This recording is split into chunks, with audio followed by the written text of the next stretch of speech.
Flash Info du lundi 9 octobre 2023 li gën a fës ci xibaar yi bokk na ci nag gaal bu jógee Sénégal daal di yegg foofu ca Tenerife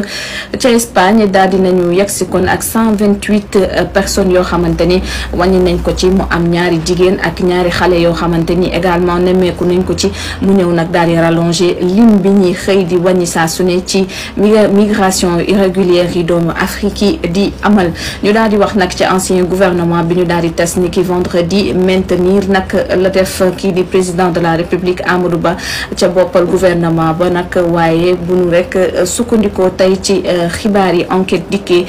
bu nu moytuwul nag dinañ daal di xam tey ji gouvernement bu yees bi ñu ko composé avec beaucoup de surprise ak ay kon ministre yoo xamante ni bu nu moytuwul dinañ leen dindi seeni poste ndax Amadou Ba dafa am ca ndoddam sas wu rëy woo xamante ni ci ay ministres ñoom ñoo ko war a accompagner ci kon campagne yu ñu rek dëkkmal ñu daal di wax nag ci li nga xamante ni moom moo di Aly Ngouille Ndiaye moom itam daan nay officialiser samedi sa candidature ak ligne yi nga xamante ni moom la fas yéene daal di doxalee moom daal jàpp na ni justice dana ko réformer bokk na ci di gën a mag waaye tamit daal di wax ni justice du lu ñu war a utiliser ci Sénégal ngir faagaagal nit moom nag indi na ay leeral yu mag a mag ci candidature am bi nga xamante ni nee na jigéen ñi la ko jagleel ñu daal di wax itam ci li nga xamante ni moom moo di plainte bi nga xamante ni nag ab jigéen ba nekk ca États-Unis daal dina koy def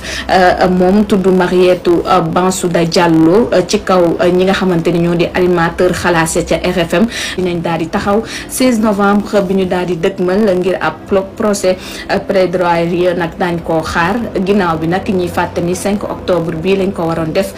ginnaaw ba ñu ko rek daal di renvoyé ñu daal di wax nag ci li nga xamante ni moom moo jëm ca international li fa daal di xew moom moo di lu toll ci 700 personnes daal di nañu daal di faatu ca Israël ci attaques yi nga xamante ni dafa jugee ca Hamas bilan bi nag daal di nañ ci tënk ne lu toll yi tamit ci 2150 blessés am na ci tax nag ba état bu Sénégal génnee ab communiqué ñaawlu ba fu ñaawlu yam attaque yooyu nga xamante ni am na jaaree ko ci